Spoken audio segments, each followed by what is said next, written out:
AICC general secretary KC വേണുഗോപാലുമായി ഫോണിൽ വിളിച്ച് സംസാരിച്ച് പ്രേംകുമാറിന് കോൺഗ്രസിലേക്ക് ക്ഷണം ലഭിച്ചുവെന്നാണ് വിവരം. കോൺഗ്രസിലേക്ക് പോകാൻ നിലവിൽ തീരുമാനം എടുത്തിട്ടില്ലെന്നും ജീവിതത്തിൽ ദൈവനിശ്ചയപ്രകാരം നടക്കുന്ന കാര്യങ്ങൾക്കൊപ്പം മുന്നോട്ട് പോകുമെന്നുമാണ് പ്രേംകുമാറിന്റെ പ്രതികരണം. ഞാനൊരു കോൺഗ്രസ് കുടുംബത്തിലെ അംഗമായിരുന്നു എന്നുള്ള സത്യമാണ്. കുടുംബത്തിലെ അംഗങ്ങൾ മുഴുവൻ കോൺഗ്രസ്സുകാരാണ്. ഞാൻ ചെമ്പഴന്തി എസ് എൻ കോളേജിൽ ബിരുദ വിദ്യാർത്ഥിയായിരിക്കുമ്പോൾ KSUവിൻ്റെ ആർട്സ് കൗൺസിൽ സെക്രട്ടറിയായിട്ട് മത്സരിച്ച ആളാണ്. രാഷ്ട്രീയ പ്രവർത്തനം എൻ്റെ ഒരു മേഖലയുമായിട്ട് ഞാനിപ്പോൾ കാണുന്നില്ല. പിന്നെ ഞാൻ ഒരിക്കലും മുൻകൂട്ടി തീരുമാനിച്ചെന്തെങ്കിലും അങ്ങനെ ജീവിതത്തെ സമീപിക്കുന്ന ഒരാളല്ല.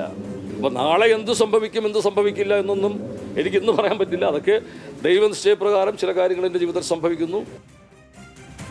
ചലച്ചിത്ര അക്കാദമി സ്ഥാനത്ത് നിന്ന് മാറ്റിയത് സ്വാഭാവിക നടപടിയാണെന്ന മന്ത്രി സജി ചെറിയാന്റെ വാദം പ്രേംകുമാർ തള്ളി. വിവരങ്ങളുമായി ബിനിൽ ലീല സാബു ചേരുന്നുണ്ട്. ബിനിൽ, ക്ഷണം ലഭിച്ചുവെന്നതിൽ പ്രേംകുമാർ സ്ഥിരീകരണം നൽകുന്നുണ്ട്. അപ്പോഴും പോകുമെന്നുള്ള കാര്യത്തിൽ ഇപ്പോഴും ഒരു വ്യക്തമായ മറുപടി പറയുന്നില്ല അല്ലേ?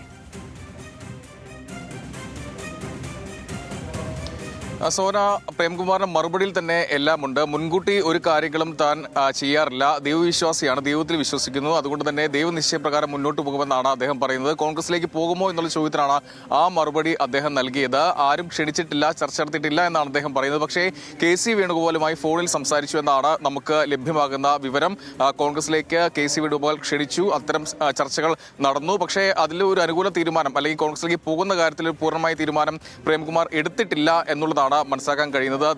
അദ്ദേഹം പറഞ്ഞത് താൻ നേരത്തെ കോൺഗ്രസ്സുകാരനായിരുന്നു, KSUവിന്റെ പാർട്ടിയിൽ മത്സരിച്ചിട്ടുണ്ട്, മാത്രമല്ല കോൺഗ്രസ് കുടുംബത്തിലെ അംഗമാണ്, താൻ മാത്രമാണ് ഇങ്ങനെ ഒരു CPM സഹയാത്രികനായി അങ്ങനെ മുന്നോട്ട് പോകുന്നത്. അപ്പോൾ പോലും പാർട്ടിയിൽ അംഗമല്ല എന്നാണ് പറയുന്നത്. എന്തായാലും കോൺഗ്രസുമായി അദ്ദേഹം ചർച്ച നടത്തിയിട്ടുണ്ട്. എന്തായാലും ഇനി കോൺഗ്രസിലേക്ക് പോകുമോ എന്നുള്ള കാര്യമാണ് ഇനി അറിയേണ്ടത്. അത് പ്രേംകുമാർ ഒരു വിസ്മയമാകുമോ എന്നുള്ളതാണ് ഇനി അറിയേണ്ടത്. എന്തായാലും ചർച്ച നടന്നിട്ടുണ്ട് എന്നാണ് നമുക്ക് ലഭ്യമാകുന്ന വിവരം. സോന, ബിനിൽ ലീല സാബു ആണ് വിവരങ്ങൾ നൽകിയത്.